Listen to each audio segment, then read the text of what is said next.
Hi there fellas, and welcome to episode 2 in a series where I review Minecraft clients. If you haven't watched part 1 already, link will be in the top right corner of the screen and in the description below. Anyways, let's get straight into today's video.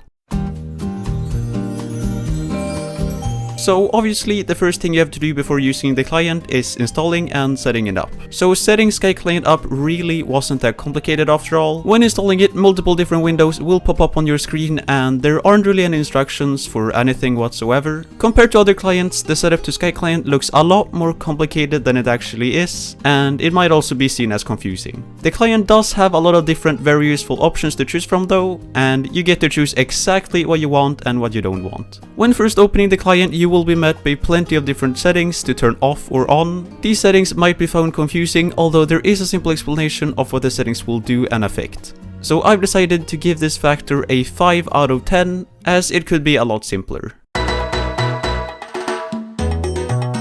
So the gain of FPS this client offers was actually quite surprising. The amount of FPS you get using this depends a lot on what different settings you choose to have and not have turned on. When opening the client for the first time, you should be met by an option to choose between a smaller or a bigger FPS increase. While playing, I got anywhere from 600 to 1300 FPS in game. I honestly think that the FPS did really good, so I will give this one a 7.5 out of 10.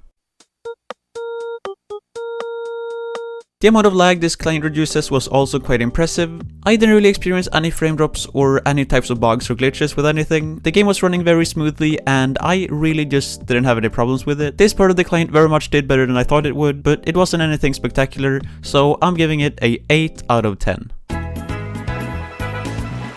So this client actually has a ton of more mods than I actually thought it would. I personally don't think that the majority of the mods are that useful at all, but it's a good thing that you have them to choose between. But after applying the different mods you want and installing them with the client, you don't have an option to disable or even change any settings to them. I honestly think that this was a huge downfall for this client, and I really hope it will be changed in the future. I've decided to give this factor a 6.5 out of 10.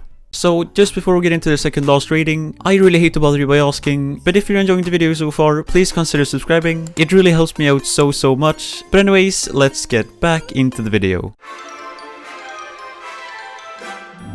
I am for the most not really a fan of any of the looks that this client has, except for the logo. Again, it's beautiful. In game after launched, it looks just fine and is actually quite clean. I do not think that this is anything special or fancy though, and I would really love to see some more original and creative design. Looks really doesn't matter that much, but it never hurts when things get a good design. So I'm gonna have to give this part a 4 out of 10.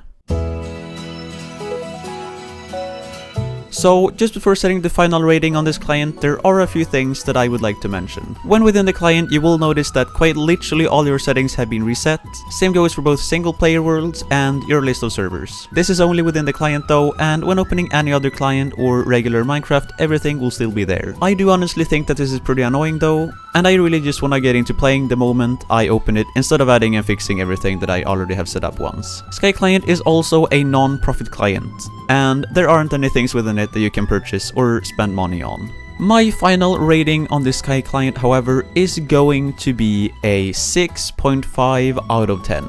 Don't take my rating or opinions for granted, but I personally didn't like Skyclient that much. It is a lot better than many of the clients out there, but it isn't really something I could see myself using. I do recommend checking it out for yourself though, as all of you might have completely different opinions to me, but my final rating will be a 6.5 out of 10.